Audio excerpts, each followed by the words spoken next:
I, 42 man, am no longer attracted to my wife, 39 female, after a lot of cosmetic surgery. How to move forward.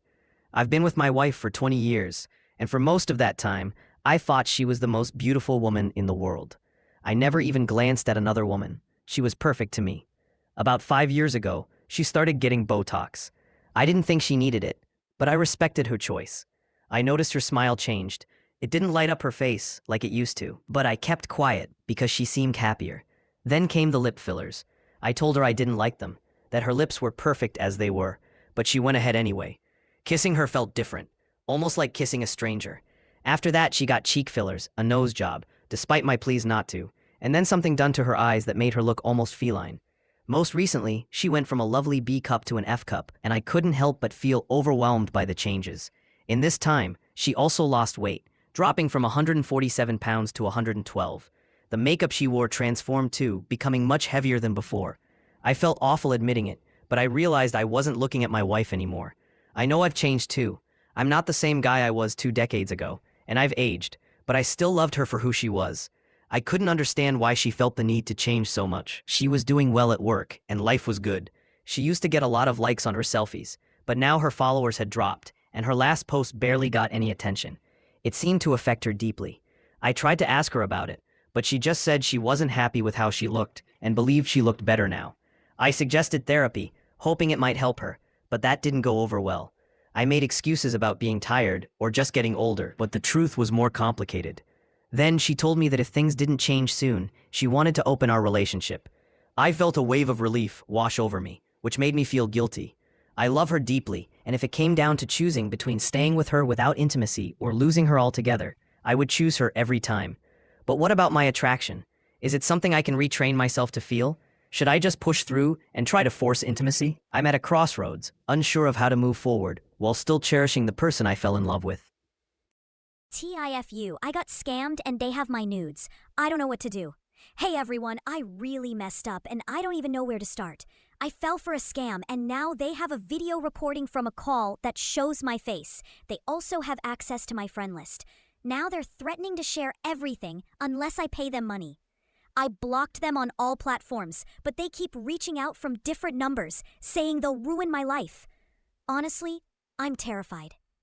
I've confided in a few friends, and while they tell me not to worry, I can't shake this feeling. I've even deactivated and deleted all my social media accounts, except for Reddit.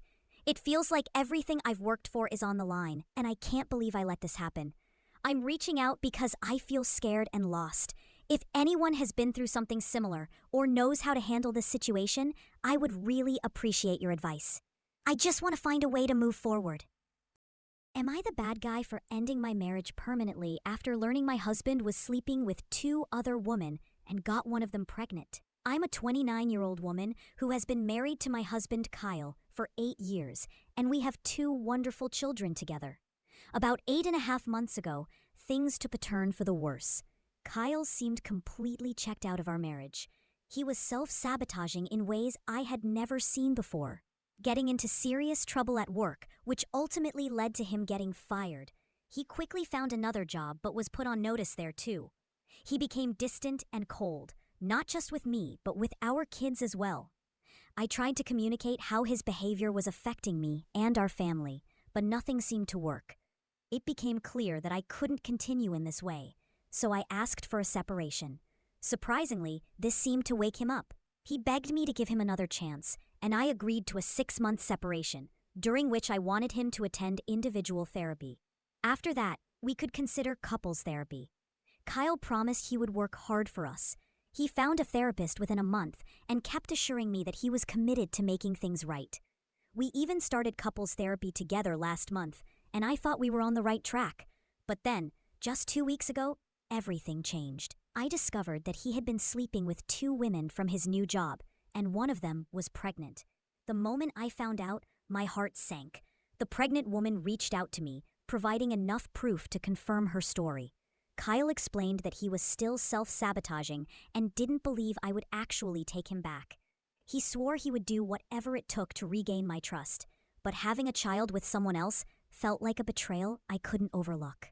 I had no desire to become a stepmother to a child born out of what felt like an emotional affair, especially since he had been reaching out to me daily, claiming he was fighting for us. In our next therapy session, I told him I was done and wanted to proceed with a divorce. Kyle pleaded with me to reconsider, asking for more time to prove himself. The therapist suggested we continue therapy for another month or two before I made a final decision, but I felt resolute. It breaks my heart that our kids will grow up with divorced parents, but I know that staying together would only lead to resentment, especially towards an innocent child.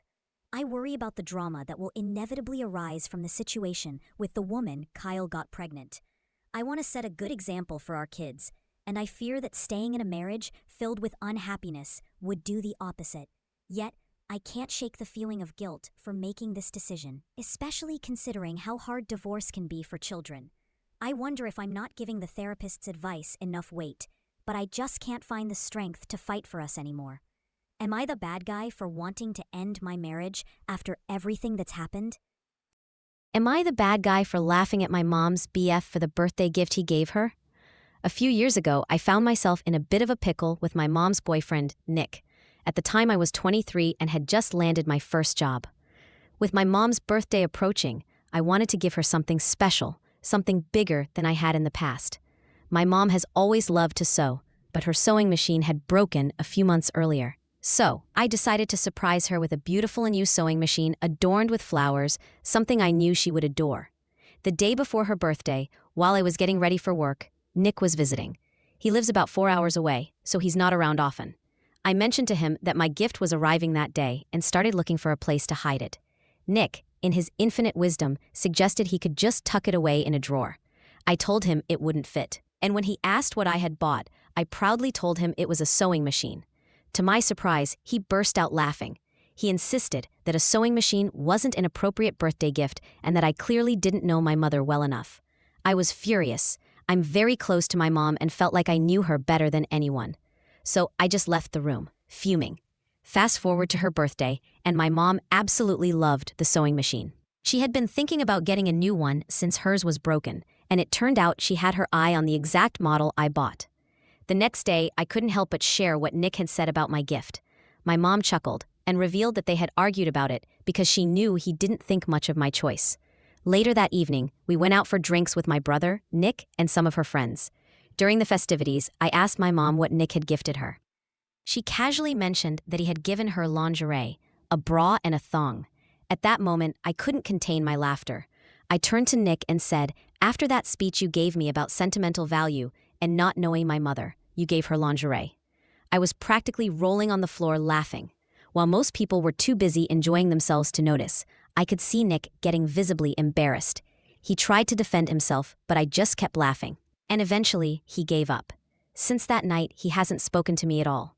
Even when my beloved lovebird passed away, an important part of my life for 15 years, Nick was at my house but didn't say a word. I know he's not a bird person, but he knew how much my lovebird meant to me and my brother. Every time he visits, he barely acknowledges me.